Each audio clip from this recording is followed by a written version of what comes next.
Ladies and gentlemen, welcome inside McKinney Corp live here for Between the Slicks, episode 178, live on the Monday Morning Racer platform, as well as hello to the Competition Plus audience on X and Facebook. Looking forward to having Elon Werner on in just a few moments. We're going to be talking performance racing industry trade show news. You've heard all the news, all the big press releases and announcements made on the NHRA stage and the PRI floor there at the Indiana Convention Center in Indianapolis, Indiana.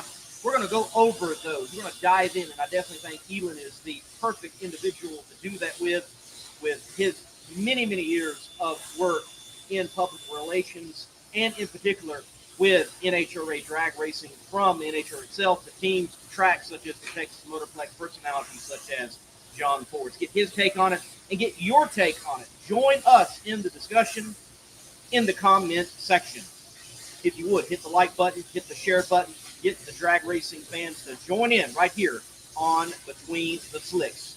So, I want to say thank you to McKinney Corp. Going to take the time, look away, and bring up a few photos here. There are stocking stuffers from McKinney Corp that you can get your racing elf, and they are certainly going to enjoy it for Christmas. Such as, if you order this 3-inch Willy Bar assembly wheel for Christmas, and you order by December 23rd before 2 o'clock p.m., you can have it for Christmas. Now, you'll have to overnight it. You pick up the phone today, it'll be different shipping and handling, but these are hot items for Christmas. What about the quick release part of the steering shaft? We've got those here made in-house at McKinney Corp. That's good for your Alter, Dragster, door car, whatever you have, the parts and pieces for it. Also, McKinney Corp makes most of the button latches that you're going to find out there in the industry. This is an escape hatch latch if you need that for your flopper, or if you've got another escape hatch scenario in your motorsports ride. We have those in stock, and you can order them. And then many of you that are familiar with the door car world, you have seen these from Larry Jeffers Racing to Jerry Fickle Racing and beyond in the motorsports world. We make them right here at McKinney Corp. Those items, great stocking stuffers for your build, and you can order those and still get them before Christmas, as long as you order them starting, well, now up to December 23rd at 2 o'clock p.m. We're going to take a break and get Mr. Werner on here. By the way, he's the guy who started, founded, got going that drag racing bracket bonanza deal. Looking forward to talking with him about that, its growth, and the engagement and the impact that it has had on the sport of drag racing, and an impact it certainly has. So, a word from Elon before we have Elon on next. Drag racing fans, check out Drag Race Bracket Bonanza. It's the free, family-friendly fantasy bracket game. Now, after final qualifying at every national event, you can fill out your bracket for all the pro classes. It's free, easy to click on your picks. If you need some help, just hit the randomizer button to fill in the blanks. It's for fun, stay engaged, and pick your winners today.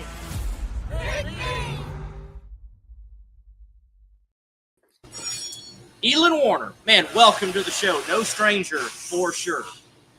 Merry Christmas, Lee. You look all sanded up. I love it. So thanks for having me on. I think this is my maiden voyage on Between the Slicks, by the way. You think? I think I've had have we not had It's been a while, but I'm a big fan. So it's probably, but I'm glad you're having me on, and you have a much better background than me. I mean, hey, it is.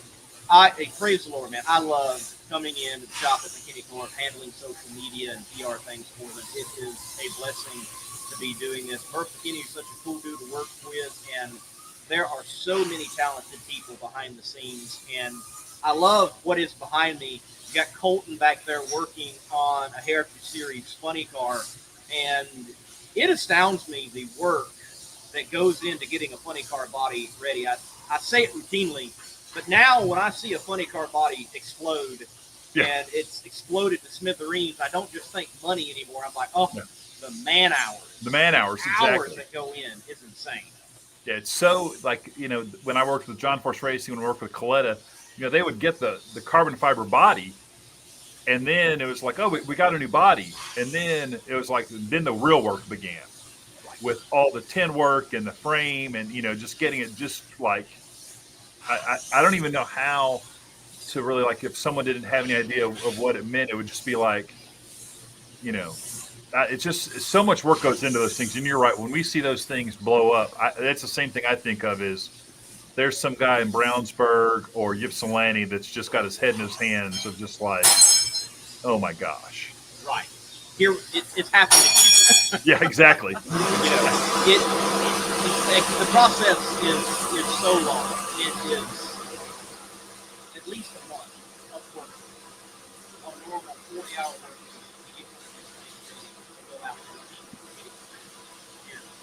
It is an amazing process. And there is not a single one of them that's exactly the same. They're close out of the mold, depending on where you get them from, for sure. But every one of them has to be dealt with individually. Right. And it is not just throwing a template on it. Yeah.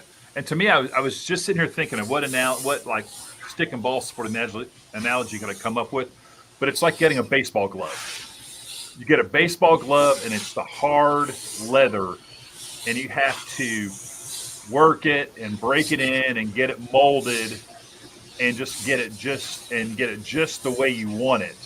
And then imagine you do all that, and all the things you have to do, and then all of a sudden you just drop it into a wood chipper. Right. That's exactly. So, that's a good one. That's a good way to look at it. Oh, I lost my favorite glove. That's what has happened. So much work. Well, speaking of work, yes, you put a lot of work into Drag Racing Bracket Bonanza, right, and successful launch a year ago. And from everything I can tell, to its first full year following the NHRA Mission Foods series, it was a tremendous year, and a tremendous year of growth and impact for the sport.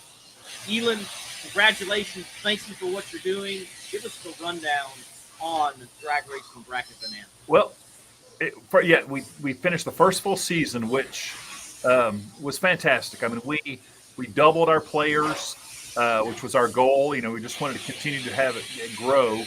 We have now had players, not winners, in almost every state. I think there's 6 states we're lacking. We sent prizes to Australia, the UK, Finland. We just sent a prize to Finland, Germany. Lots of players win in Canada. So it's amazing to me that an idea that I had is actually getting played, and people are thinking about it. We learned a lot this year as far as just getting people in the routine of playing. For the college basketball brackets in the spring, you can get 25 million people to fill out a bracket one time. Getting people to fill out 20 Drag Race Bracket Bonanza brackets is closer to fantasy football, but we did have thousands of people do that, and then we did, prizes, championship belts for the countdown. Impact gave us a really cool helmet that Brandon Baker from Baker Designs logoed up for us, and we got all the countdown drivers to sign. So we're going to continue to have lots of prizes next year. We want to keep it growing, and what we need is, just more people playing. We want to invite everyone that's currently playing, get your friends to play. We have our 300 leagues now, and probably the biggest thing we're going to do for 2025 is we're going to start a track, not really an affiliate program, but we're going to encourage all the NHRA tracks, or really any track, to start their own leagues and have a track league comprised of like a Motorplex team, a Norwalk team, a Big Bend Dragway team. And that's hope to get some more growth and get some more people playing and create an opportunity for tracks to have social events when they're not maybe hosting an NHRA national event. Elon, spectacular. Keep up the good work. And that's Colton right there. He's a hard piece of work guy that does all the hard work on the plane for our buddies here. Puts in a lot of good work. And then Daniel and Tim make them work more when they go out there on the NHRA tour, right, blowing the smithereens. Hopefully this Heritage Series car doesn't go up in flames with March meet. But Colt does a spectacular job. Drag Racing Bracket Bonanza, I've been following along. It's a lot of fun. It's easy, and it's very competitive, though. I love how people, they talk about their bracket. And I love seeing the tweets over the year, or X's, or whatever they're called now, of folks like, man, this dude busted my bracket. Right. And there were some great bracket busters. I think of my former boss man, Doug Foley. He blew a bracket up completely one day. Ron August Jr. was a big player. What are some top ones you remember? Ron August Jr. When he won, what race was it? Vegas, maybe? He, number 16 qualified. He blew up like 99.4% of the brackets in Top Fuel. And that's, Gino Scali in Pro Stock Motorcycle was, and, back when we first started, the thing that's cool is when we first started, guys like Dave Richards were bracket busters because they weren't racing a lot. Now Dave is getting his bracket busted. So the other thing that's funny is how drivers are interacting with players. Blake Alexander, interacts a lot. The Coletta guys do a really good job. Justin Ashley's out there, interacting with the fans. And I think that's really cool because, fans want to have that interaction. Our sport is built on that interaction. So creating an opportunity for I've been in pits when fans have walked by and like given, hey, Justin, I'm pulling for you. I've got you in my bracket. That's the kind of extra energy I think any sport wants, and I think is really cool in drag racing. And with Drag Race Bracket Bonanza, we're not going to make a lot of wholesale changes, but if fans want to get involved, it's totally free to play. But if you can sign up now at dragracebracketbonanza.com, and then we're going to start beta testing a couple things, so you can help be part of the process. Find out new developments and things like that. So there will be some activities going on in the off season, even though we won't get the brackets fired up until the Gator Nationals. So definitely sign up. We'll still do some newsletters over the off season. We just finished a survey of all of our current players and got some really good information on that. And we're excited about where we're headed in 2025. We'll definitely be back for every race. We're going to have some more little mini series involved to just try to give people some immediate gratification beyond just winning the races, which is fun, but you want to kind of have a little series and little special trophies and things like that. Keep up the good work, Elon. It is such a great thing that drag racing has now. Drag racing, in so many ways, is just made for this. Totally. For drag racing. Good work. So keep up the good work, man. And hopefully I don't, forget the third race in and like, just like everything else in fantasy. Well, we're hoping that we can it just needs to be kind of part of the deal. And, we do text notifications and things like that. But now hopefully going into the year, the full year was interesting. Now going into the second year with some more emails and some notifications and things, it'll hopefully just become part of your routine. Like, when you see the guys walking around their cars, checking their parachutes and the tires and stuff, that you'll know, I'm NH this weekend. Let me make sure I fill out my bracket. Absolutely. Well, talking about filling out, from everything I understand, this most recent PRI for 2024, it's back to and even beyond pre-COVID level. Totally agree. They apparently had one of the biggest shows that they've ever had. And I know Friday is the busiest Friday I've seen in my 4 years attending PRI. It was nuts. It was so – I love the PRI show. I love, even more than SEMA. Even when SEMA was perceived as the biggest and best, it's just too big and it's just not – I don't know. To me, PRI is the coolest place if you're into cars. But for people like us in the industry, it's almost like the last couple of days of school because you're kind of season's winding down and you're seeing all your buddies and you're kind of getting, you're congratulating them on your valedictorian or your this or whatever. But then summer's coming up, and then it's like bittersweet because you've been around these people for the last 30 weeks, and now you're going to have this big break. But you're right. I thought SEMA from start to finish. I was there actually starting on Tuesday night. All day Wednesday, I was at the Women in North America Motorsports Association events. Christy Meyer Johnson spoke on one of the panels, and then I rolled right into the PRI show on Thursday and Friday. And yeah, Thursday, I was like surprised by Thursday, and I was like, man, if it's this busy today, what's tomorrow going to be like? And Friday was packed with people. And then, like, it seemed like every hour someone was making a major announcement from the NHRA stage, Drag Illustrated. They had that cool podcast set up at the front, or just people, in booths. Flow Racing's making announcements about the Pro Superstar Shootout. It was just like every time you turned around, you're like, oh man, there's so much positive energy, and there's a lot of change. And then there's still, even leaving PRI, there's still a fair number of questions that you're like, well, what else is going to happen? Right. PRI certainly, I think, from motorsports overall, in particular, it seems like the sport of drag racing, it's the event. SEMA is certainly big, and it has the biggest footprint.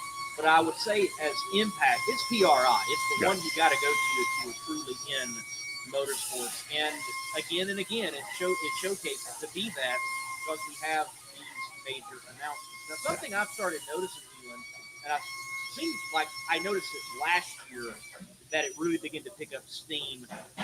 And from a PR standpoint, I want to get your take on it. There were announcements made before PRI, like the day before. Yep. Is that an attempt like the Spencer Hyde announcement of going to Funny Car from Pro Mod to kind of get ahead of all of the announcing meal that will be happening at PRI?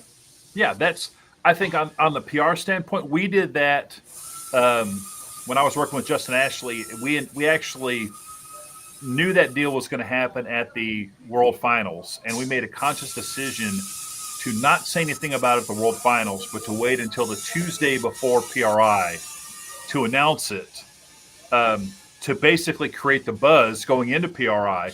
Same thing with Spencer Hyde. You want to get the word out there, and then that creates the energy of, then he goes on the stage on Friday. But yeah, I think that more and more people are looking, okay, if I make my announcement the Monday or Tuesday before PRI, people are kind of talking about it, and then you go right into the show, and even more people, because then it's like, oh, hey, man, there's Spencer. Let me get his autograph. Let me get a picture. For sponsorships, it's key, because a lot of times if you wait until Friday to make your announcement, then you maybe have Friday afternoon and Saturday, and a lot of people do leave on Saturday morning. So I think that's a strong PR strategy to at least tease an announcement and then really kind of bring it, show off the car at PRI, or, do an autograph signing, or, make the rounds. But it's exciting to see the arc of Spencer's career. I was fortunate enough to meet him at the Pro Mod World Series when he won. And I was at that race when he got in the 64th spot and then ran the table. And he's a high energy guy. He's got a great personality. And I know there's other funny car guys that are excited. Buddy Hull was talking about, he's excited to have Spencer in the class. Tim Wilkerson, I know, is looking forward to it. There's guys that just want new, fresh faces that aren't, shrinking violets. And he's getting into a badass race car. He's right now he's my pick for Rookie of the Year, and I don't see any competition. I think Travis Shoemake still has some eligibility left, but maybe Matt Latino, Eric Latino's son, and Pro Stock. But I know Hunter Green isn't going to run enough races to be eligible for Rookie of the Year next year. So, I mean, I don't think it's out of the realm of possibility to see Spencer Hyde in the winner's circle before the Western Swing. Completely agree. I had not thought about that Rookie of the Year campaign, because I'm frankly disappointed in the Rookie of the Year campaign this year. But that's a whole other discussion. Right. We'll have that later. But I agree with you. Right now, early candidate at the top. and at the top by a lot. It Yeah. has to be Spencer Hyde in the Jim Head Racing funny car. And from personality, from looks, from Yep. lineage, from age, Spencer just checks all those boxes for coming into funny car. And it's a good thing for funny car, someone like him coming into the class and, helping bring that average age down. You're correct. And Exactly. bring in some new blood. And Yep. we saw that with Daniel last year, and we are getting it now with Spencer again, and Blake's hanging around. So overall, funny car shaping up to, somewhat, and with Hunter coming in, a little bit of a youth movement happening Exactly. in funny car. I mean, it's exciting, and the thing that intrigues me about Spencer is he's got a really strong pro mod background, and we all know those cars, they're a handful. But he has a top fuel license, and he's run 2 races in a top fuel dragster, so he has at least experienced massive acceleration, 320 plus mile per hour. So now he can marry those two in a funny car, and I bet he will get acclimated to that funny car pretty quickly. And it'll be interesting. I talked to Spencer, when Jim Head first reached out, he said most of this conversation he had with Jim Head was about construction, because Spencer obviously runs high construction in Canada, and Jim Head's well known for engineering. And that to me, I think their mindset will jive really well, and I'm excited to see that car on track. And I think funny car next year will be, I know that Jim Dunn Racing's making some positive changes. They're getting a new chassis. I'm sure, they're getting a new chassis. Blake's going to hit his operation. 2 cars for Chad Green. We'll see if that steps up. It will be just like Top Fuel last year. I think you're going to come down to the end, but I think if you're looking at 2025, the cars to beat are Austin Prock and now Jack Beckman, that was the big Friday announcement at PRI. It was, absolutely. And you're correct. The Jim Dunn funny car is right over there. Yep. I see it. It's in the shop. It's in for updates. And I know Murph is even pushing for John, hey, just get a new one. Yeah. Because it's time for it. Don't even just Right. front half this thing. Get a new one. And then we've got a Chad Green being front half, and there's a brand new one on the jig for Daniel Wilkerson. So people are tooling up. People are getting ready, certainly for 2025. And it's good to hear that big announcement, as you mentioned, that, we're going to have Jack Beckman back. We're going to have Pete back with John Force Racing. Now, certainly this is huge, but I want to take it from this standpoint with you, Elon. We're kind of getting a glimpse, I think, already of drag racing without John Force on the scene. As of right now, we don't know when John is going to be back in the car, if ever. And I hope that happens, that he's back in it. We also don't know how many races he's going to attend. But we know this. John Force Racing is alive and well, and they're still inking deals with partners. Yeah, 100%. And I think that just shows the strength of the organization that John and Robert Height have built. The sponsors like Cornwell, sponsors like Peak doing extensions. And, it is different not having John Force at the race. But it's also having him around is pretty important. He can still be an ambassador for the sport. I think Beckman is the perfect substitute driver for John Force, I think. He is an incredible driver. He's got a great personality. He's a talker, but he's also a listener, and, he knows so much about the sport. And then I think that's a great balance over there between Jack and Austin Prock, who I think Austin Prock could be a mega star in our sport, because he's got a great car. He's got enthusiasm. And you still got Brittany over there too. And Brittany's car started coming around at the end of the season. So she could be going gangbusters in 2025 as well. But I think the Jack performed. He ran 8 races. He won twice. And really, he missed a race. And so that's a pretty solid package they have over there to just kind of get those guys up and running. And you look at the funny car class, Caps had a little bit of a down year for him, which is like, that's what's great about talking about guys like Caps. He had a down year. He finished top 5 in the points. Right. I mean, that's pretty impressive that people are, I think that all 4 Mission Food Series classes have a lot of excitement on the horizon for them. Absolutely agree. That was a major announcement there Friday. Your thoughts, driver-wise, team-wise, that came out of PRI that I may not mention right here on Between the Slicks and got a loaded-up image. What were some of the other top announcements that you can recall, Elon? I think the biggest surprise to me was 4 wide for the Carolina Nationals in the playoffs. Well, with you mentioning that, that's the next one I've got queued up. I have to agree. That is, I have mixed feelings about that. Honestly, I like the 4 wide as an option for the races. I also understand that for SMI, Speedway Motorsports Incorporated, their spring race in Charlotte is much more popular than the fall race. I don't know if that's because it's 4 wide or just because of the time of the year it is. We'll see in 2025. So on that side, you got it's a business. You want to make money. My concern, and I talked about this with a couple drivers, is having a 4 wide race in the playoffs. You set yourself up for this scenario.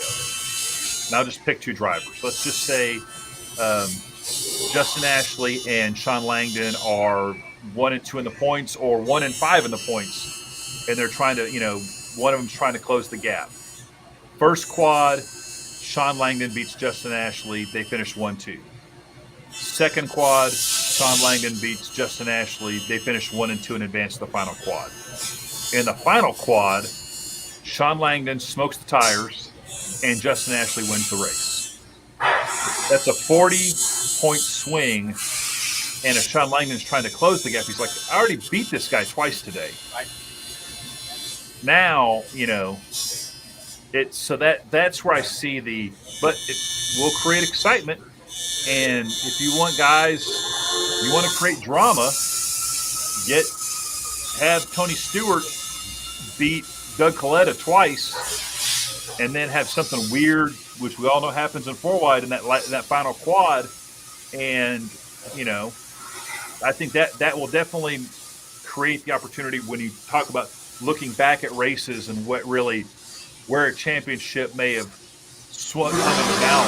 That'll be that. But I think that 4 wide announcement, that really kind of surprised a lot of people. I had not heard any inkling that was even on the table. I had heard a little bit, and it was, something to do with Charlotte. And I'm like, there's got to be a move to 4 wide in the fall. And that announcement came, and it was confirmed. And as you mentioned, and as talking with Duke and Bland last night on the Competition Plus Power Hour about this, I really think it may very well be more of a business move for Z-Max Dragway, because the spring race is fairly well attended well enough that if you take the crowd at Z-Max and put it at an Epping, it's not fitting. You put it at possibly a Maple Grove, it's not fitting. But you take that crowd, and it does not translate into the fall when there's higher stakes and it's a championship. Yeah. So I think this is an attempt, and I think this is a great test on how fans really respond to 4 wide racing and how they respond to high stakes situations in the countdown championship chase scenario. I think also for the NHRA, they might be playing on, hey, if we can win for SMI and they have more people turn out and we have drama on TV, win-win. Correct. And I think, and this is, this is kind of a weird deal, but in Charlotte, there are a ton of NASCAR fans, and they may just like to see more cars in action. They may just be used to seeing 43 guys or however many out there mixing it up. So for Charlotte, more may be better. So we'll just see. But there's a lot of smart people at SMI. I think that they're going to package their tickets. They're going to have a lot of promotions. It will definitely create excitement and create people talking about. I think and it's in a decent spot in the countdown as the second race.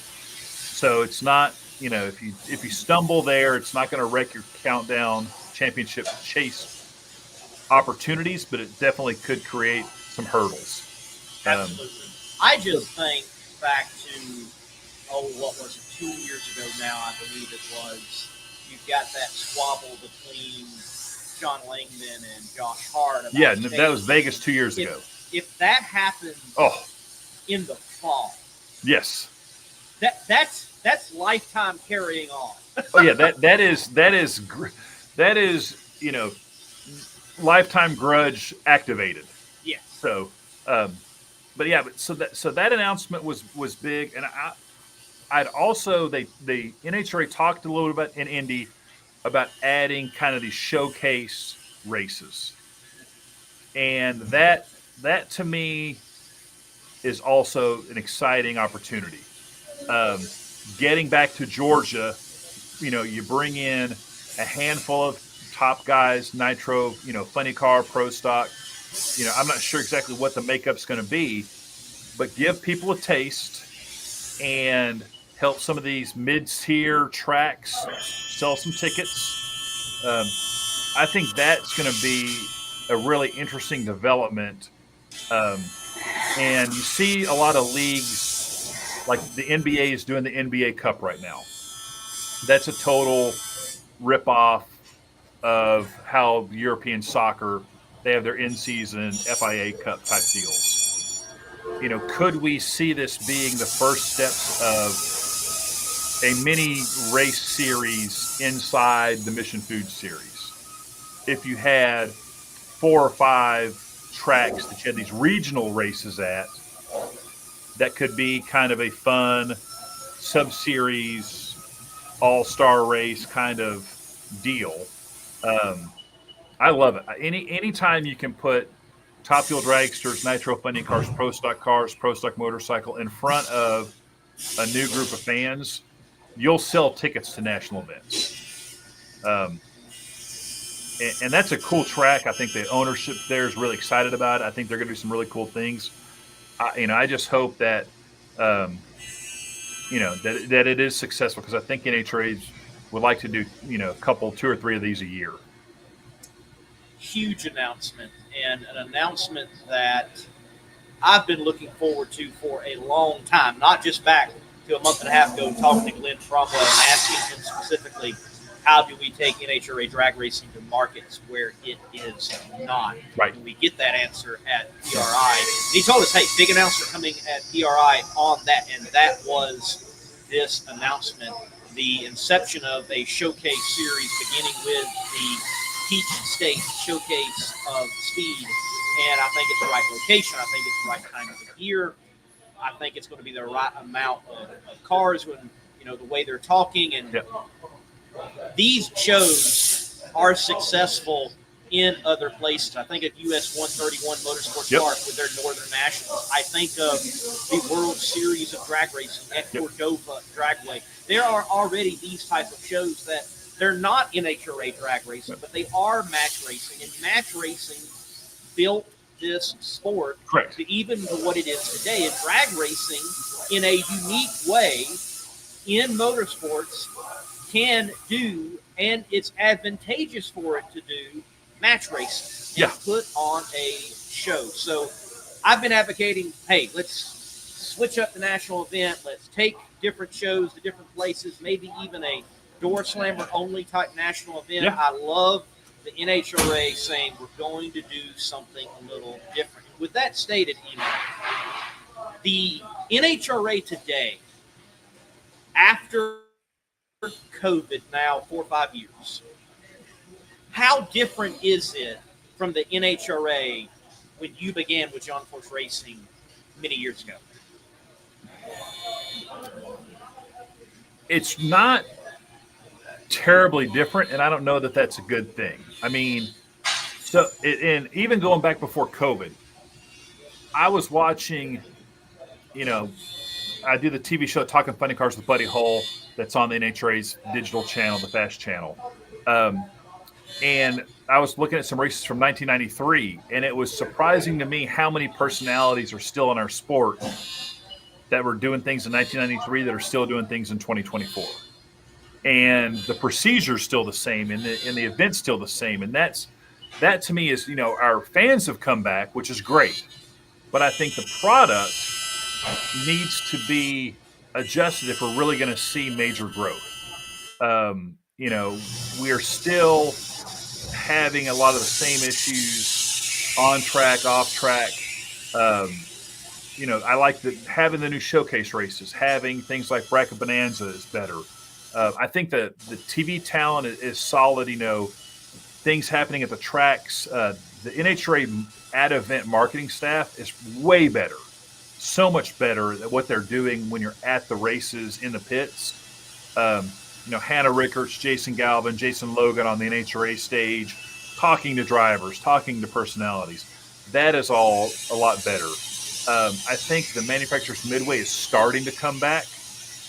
But like before COVID, you had the Army display, you had Traxxas, you had, I feel like, a lot more interactive displays that understandably went away. But now we're back, and it's just, I would love to see more interactive. Like when the Air Force is at the race, that's awesome. They have the simulator. Toyota has a great display, but that obviously after 2025, that display is going to go away. So having those interactive touch points for fans, I think is really important. But just, it's so weird. Our fans are a unique bunch in that, NHRA's tried to do concerts at events, and they just don't really work that well because fans are there to see drag racing and then to go out to the pits. But then the flip side is they get tired after 4 hours and they're only halfway through the day. So how do you regulate that, or how do you give them a better show and tighten the show up and maybe change the format? I mean, I think the Richmond 2-day race, it was a great way to attempt to do that.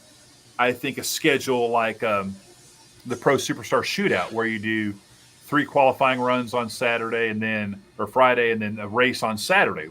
I have thought about, how can you make the day more potentially exciting or get new fans? And could it be a deal where you do 2 qualifying runs on Friday and then 3 qualifying and then 2 qualifying runs on Saturday, and then the first round of eliminations Saturday night? So that round of eliminations coincides with the Friday night qualifying time. So now that Friday night qualifying time, you actually got some data that would be useful. And then Sunday is 3 rounds of eliminations. And you do a deal for that Saturday for that 1 round of eliminations. You have dynamic pricing. So anybody that, let's say that first round of eliminations was going to be at 5 o'clock. Well, you would sell a 4 o'clock ticket that might only be $25. And for that $25, you get to see the first round. Under the lights deal. And then if you want to come back on Sunday and you haven't bought your ticket, maybe you get $15 off that ticket if you buy it right then. But that I don't disagree with that, especially the dynamic pricing. Yeah, I can remember paying a ticket at Topeka once, and I'm like, man, the session is like it was just the last session. The day's done, and it's still a full price ticket. It's like, right. And that's people are like, well, what about the guy that bought the full price ticket and what left early or did what? Well, that's their choice. I mean, they know, okay, I'm going to buy a full price ticket. If I get there at 8 o'clock in the morning, I have the opportunity to stay there for 14 hours. But I think if you just basically told people Saturday night, you see 1 round and you come in after 4 o'clock. So you can either get a little bit of pit action before then or maybe stay a few minutes after. And I don't think we need to compound it with, we better have to offer a concert after. And I think the quality of just coming in for and then going out to the pits probably could get people jazzed up. Absolutely enough agree. to come back. And then Sunday, you're tightening the show up, and you may be able to get to a point where almost every team has 3 engines. So theoretically, you could go to a deal where Sunday's race was an even tighter window between rounds because you weren't servicing the motor, you were changing the motor. You're taking it out, putting a new one in, starting it. You could get closer to a 45-minute turnaround time, I think. And then you could go semifinals, finals in 3 hours. I think that's a good plan. And that would be, start midday, you're done early afternoon. I think it'd be more acceptable for fans to come out and potentially better for live TV. Now, again, we still have the issues of guys blowing things up and oil downs, but I think NHRA is making huge strides. The manufacturers are making huge strides to minimize that. And it also seems like, for the most part, a lot of our Sunday time stoppages happen in the first round. You would basically take half the opportunity for oil downs on race day off the table if you ran first round on Saturday night.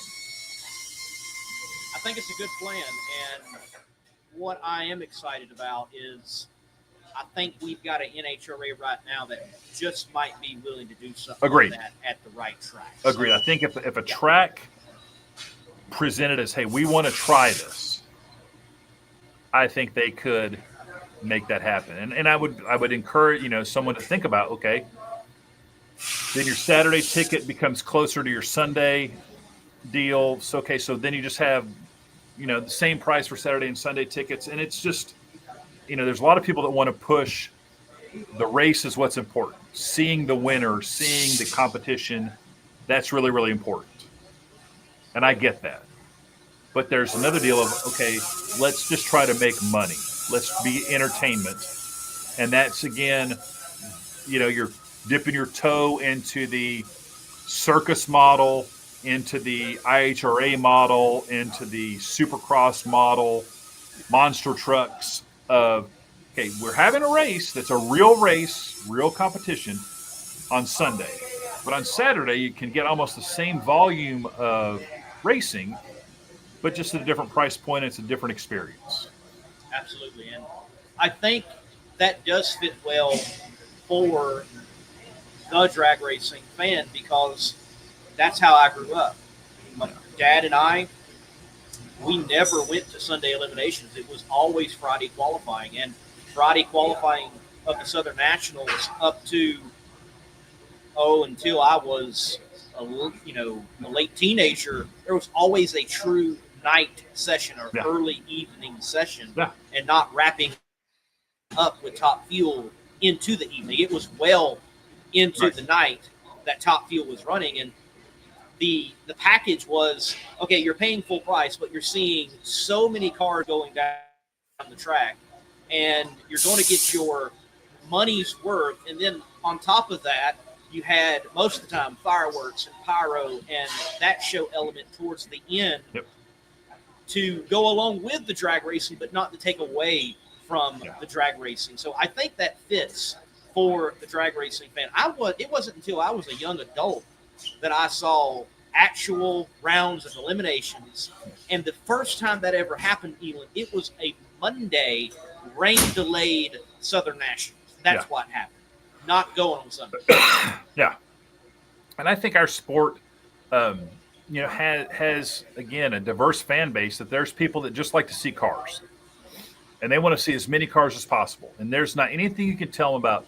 They don't want to see – they'd like to see Ron Capps or Antron Brown win, but they would much rather just see him run and make a good pass and then go talk to him in the pits. They're not living and dying on victories and things like that until they get to the countdown when the championship's on the line. But I think that's a model that I would love to see a track maybe really take a hard look at doing and what the teams thought about it. And, you know, so.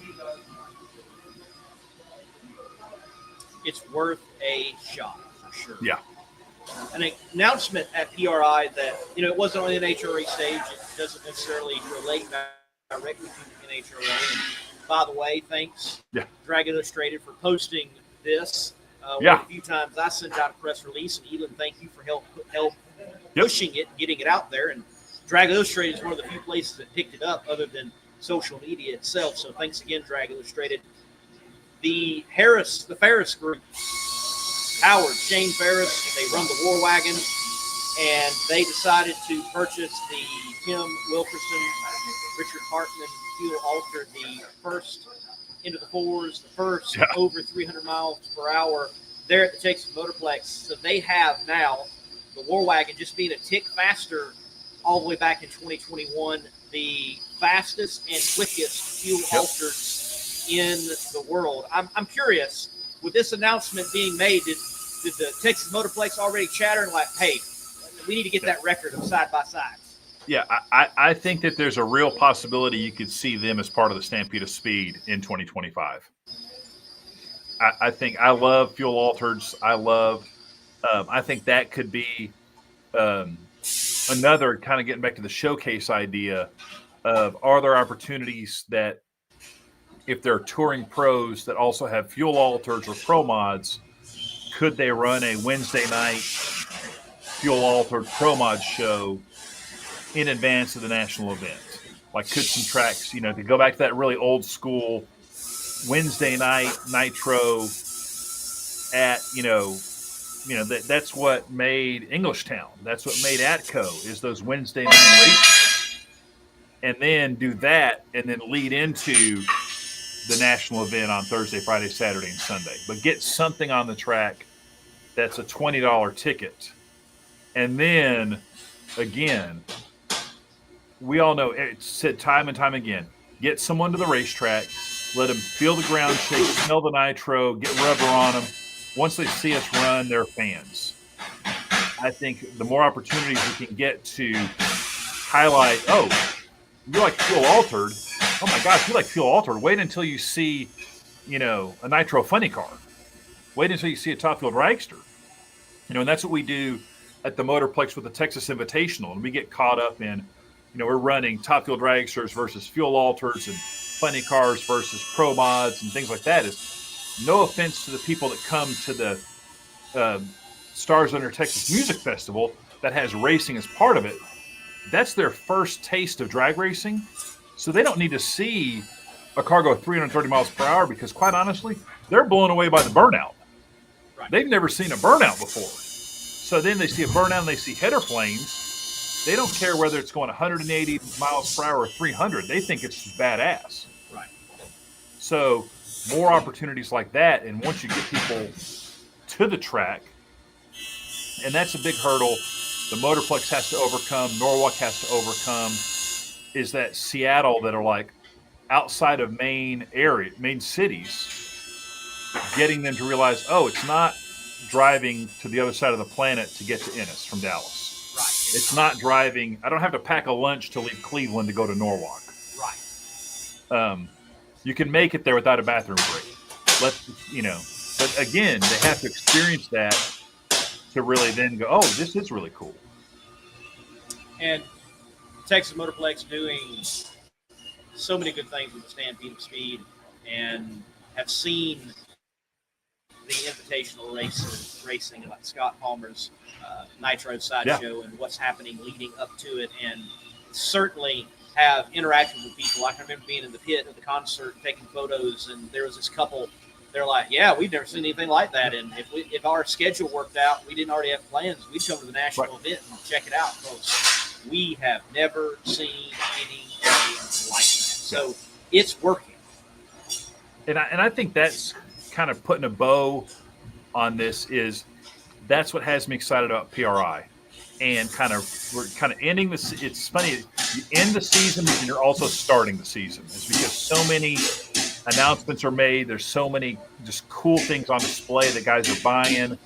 and talking about 2025, you kind of leave PRI energized and you're ready to, like, man, if they told me Gainesville was in 2 weeks, I probably wouldn't be too bummed about it, even though you need some time off.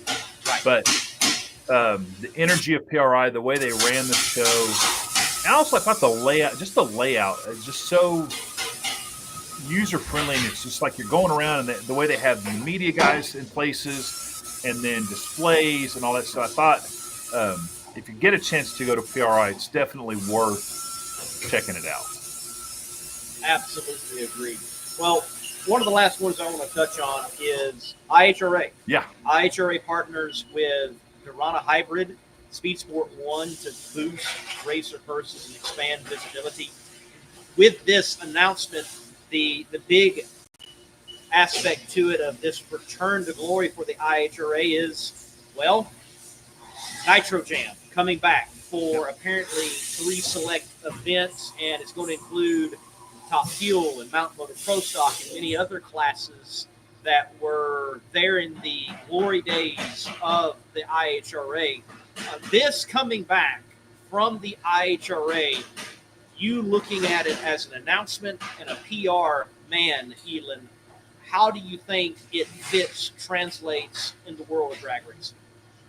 Well, I'll tell you what, I'm excited for any series to create opportunities for more guys to drag race. I mean, there's a reason there's a Burger King on one corner and a McDonald's on the other. There's Chevron and there's Mobile. You need competition. I want to see, I will tune in and I will watch USFL games, XFL, AFL. I'm a main NFL fan, but you can learn something from these guys. I think it creates opportunities for part-time guys. Can a guy like Chris King get more experience, get more runs, maybe running some IHRA events, and then that gets him better for NHRA events. I think it's going to be interesting to see how well they promote the events and just how they run them, and are they going to take some opportunities to steal some talent from the NHRA? How serious are they about wanting to make that, back to like in the heyday when there really were 2 serious nitro drag racing series in North America. There's a lot of guys that take a lot of pride in their IHRA World Championships, and there's no reason they shouldn't, because those are hard fought championships. And I would love to see, maybe we get to a point where IHRA gets its legs back underneath us, and then you can have some silly season stuff in the off season where, maybe there's an NHRA versus IHRA specialty race. Maybe there's, something like that. I'm excited about it because I think more when it comes to series and races is better. Absolutely. And for drag racing right now, it is a good time. Yes. From what's happening with the Winter Series and Drag Illustrated, with giving a Winter Championship for Pro Mod racer, something that I have said for a while. Look, they got it in dirt track racing. If you win this race, you get a multiplier, big check, and you're considered crowned a champion of these type races because you've done the triple crown, if you will. Yeah.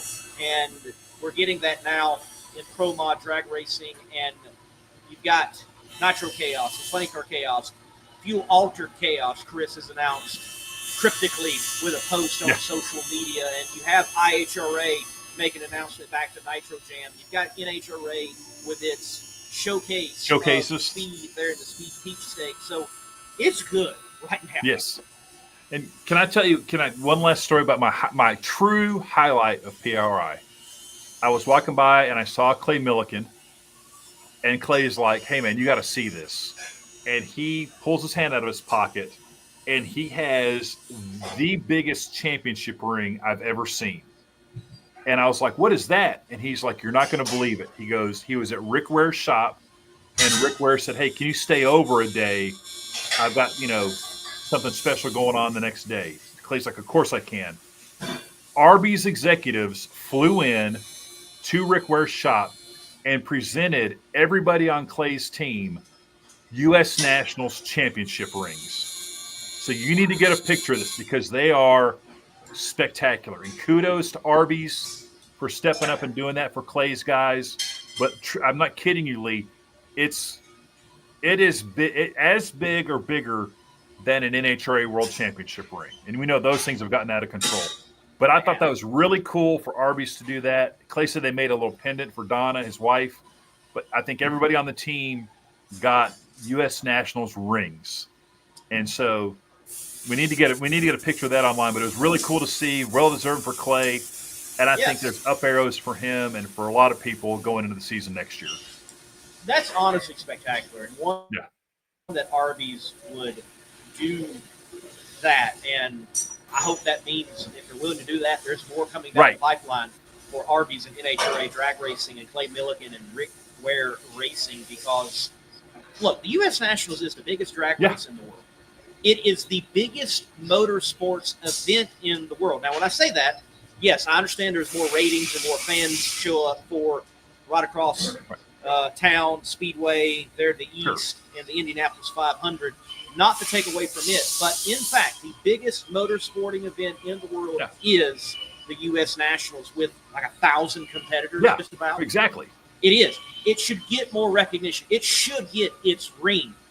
And we always say in this sport, if you don't win a championship, if you've won Indy, it's okay. Right, exactly. There's a lot of guys that have world championships that wake up screaming at night because they never won Indy. Right. You know? That is spectacular. That is so cool. Yes. Yeah. We need to get a photo of that. Play this, put that out. We need to see those in all their glory.